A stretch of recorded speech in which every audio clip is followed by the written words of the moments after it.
are very honored to have Eva Serber, Dr. Serber, with us tonight. She flew in from South Carolina this morning, and I've had the pleasure of spending the afternoon with her. I know you'll enjoy her. Just to give you a little background on Dr. Serber.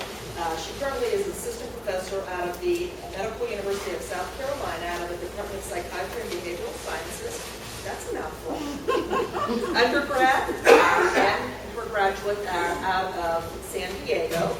And she got her doctorate in clinical psychology at the University of Florida in Gainesville. And you worked with Dr. Sam Sears, is that correct? Ma'am. He's kind of the guru of a lot of the really looking at adjustment with patients that have devices, medical devices. Luckily for us, Eva is very interested and has an interest in patients that have devices, cardiac devices, LVAD devices, defibrillators, and she's working with a number of those patients, so that's a good thing. She has been invited to speak nationally at many of the huge conferences, and we are just absolutely delighted that she is able to join us tonight. So please help me to welcome her and to speak to us tonight.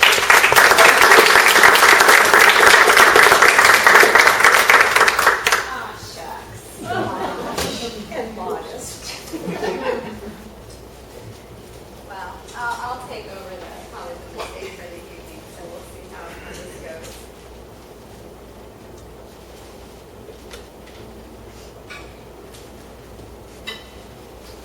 All right. Oops. So today I'm going to talk to you about running towards life with an ICD. Sorry, I was having technical difficulties earlier. So this title is kind of a play on words for several reasons. But before I get started, just so you know, I have no disclosures. I don't accept, or I do accept money, but I have not received any money from anyone. I have no sponsorship or anything like that. I'm just here for y'all. So the play on words is running towards life. So a lot of times patients are fearful of a variety of things, and the way to counteract that fear is to run towards it instead of away from it. Running, physical activity is also a good strategy to help with your cardiac health as well as your well-being. And I am a runner, so we've got multiple reasons for that. It's also, you now have, many of you have the devices while you're here, and the whole purpose is for you to enjoy life, appreciate life, live your life with your device.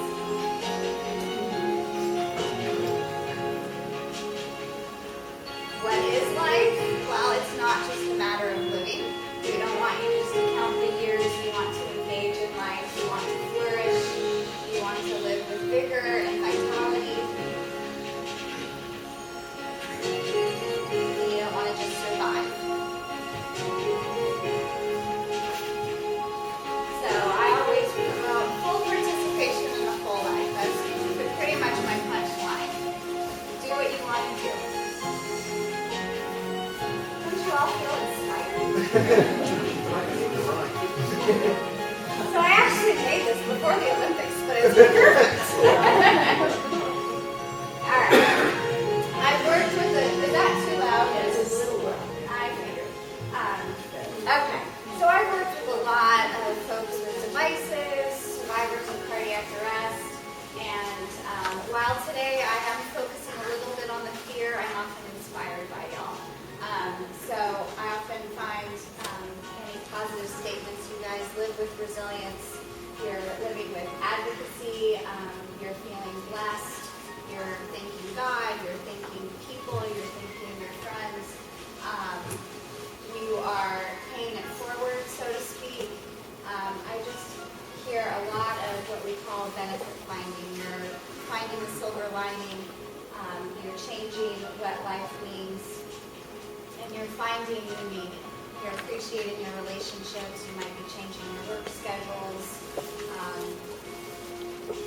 It's just very inspiring. So you've got good stories, and you're promoting change. So today I'm focused on, like I said, running towards what you're fearing. So there's things that you're thinking about that maybe you avoid or that you refrain from doing. You want to run towards that. You want to engage in that.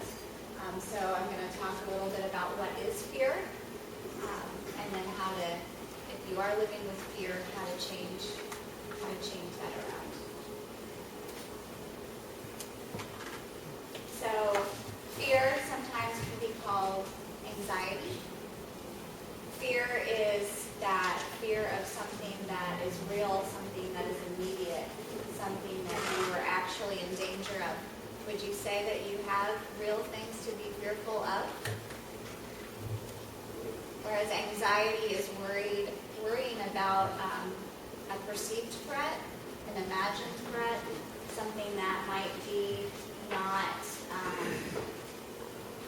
it's not necessarily specific or crystallized.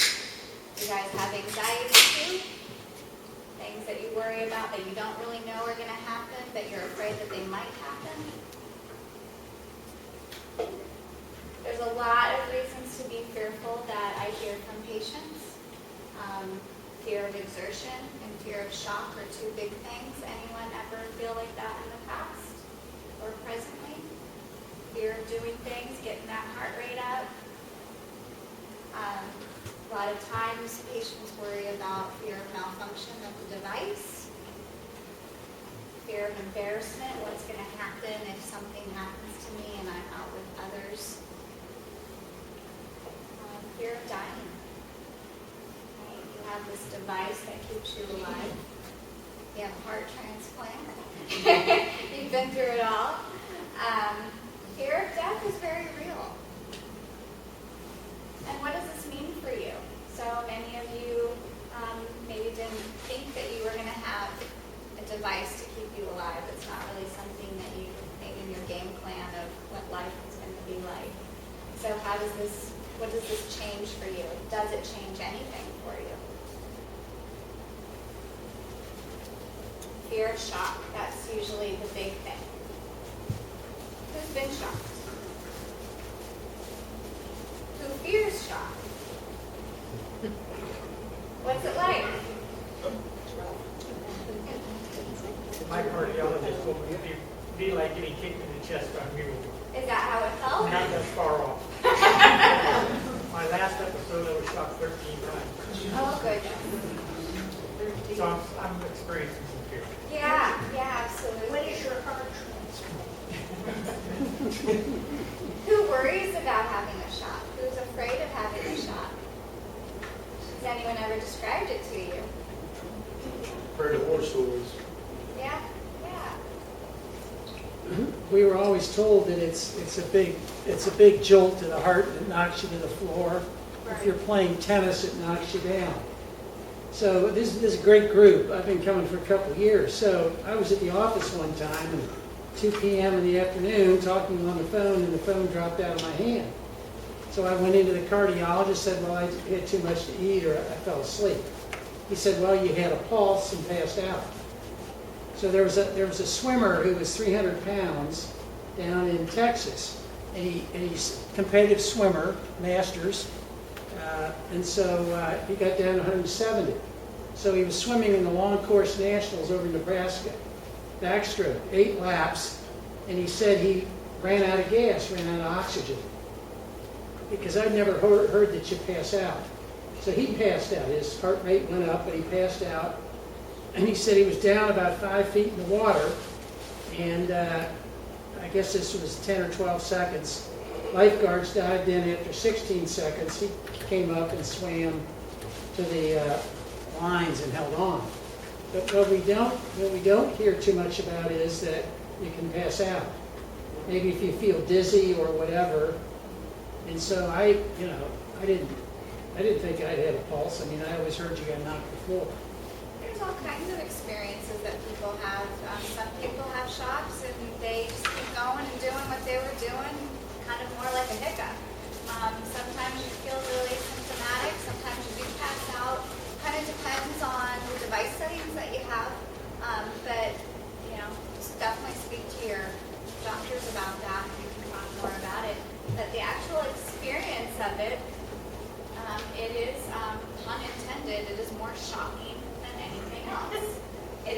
surprising. That's usually what it comes from.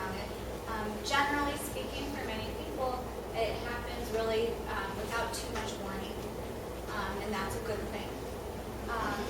It can feel like a kick in the chest. I've also heard it described as being kicked from, inside out, which makes sense. It is an electrical current going through you, but it's quick. It's really quick. And on a pain scale, I don't know if any of you guys deal with pain, but on a 0 to 10 pain scale, with 10 being really, really bad, most people rate it at about a 6. So 8, 9, 10. But, The first one was a 6. Yeah, maybe on number 13, you might be rating it as a 13. It actually wasn't that painful, and I didn't pass out. Right. Even with 13 shots, I was conscious all the time. But it has some similarity to what you see when people are given the paddles, electric shock. You And feel that's much the same cold way, your shock. body will jolt the same way. And You that's make what it an is. involuntary verbal response. But the pain isn't that severe. It's That's just- right. It's not. It's more surprising than anything else. It's startling. Speaking a little bit to the pain experience, while you said it wasn't that bad, but that just leads into your perception. So there's several shocks, 13 shocks, God forbid anyone has that. It would be reasonable, I wouldn't be surprised if you told me that 10th shock was more painful than that first shock. And that's because you're already in that startle response, you're already in that fearful and anxious state. And the more anxious and fearful and stressed you are, the more pain you receive. The more tensed up you are, the more pain you're going to receive. Yeah. How dangerous is it to drive with one of these? Drive an automobile? Yeah, I'm going to leave that to your cardiologist. I mean, again, they're quick. People obviously drive every day with their ICD. It kind of depends, I think, on the reason you have the device and the device settings. Hopefully, obviously, it has to be safe because there are no DMV laws that say you can't drive. Well, when we first got into this some years ago, there was a young man that was sitting in the group, and I was talking with him, and he's an over-the-road truck driver. And he said, what does this mean for me? And that's kind of a sticky wicket. Well, personal driving and Department of Transportation driving are two different things. So if you're somebody who has a device, they're not going to let you drive a school bus, they're not going to let you drive a truck. Exactly. They're not going to let you do that. However, everyday driving is kind of one of those gray areas.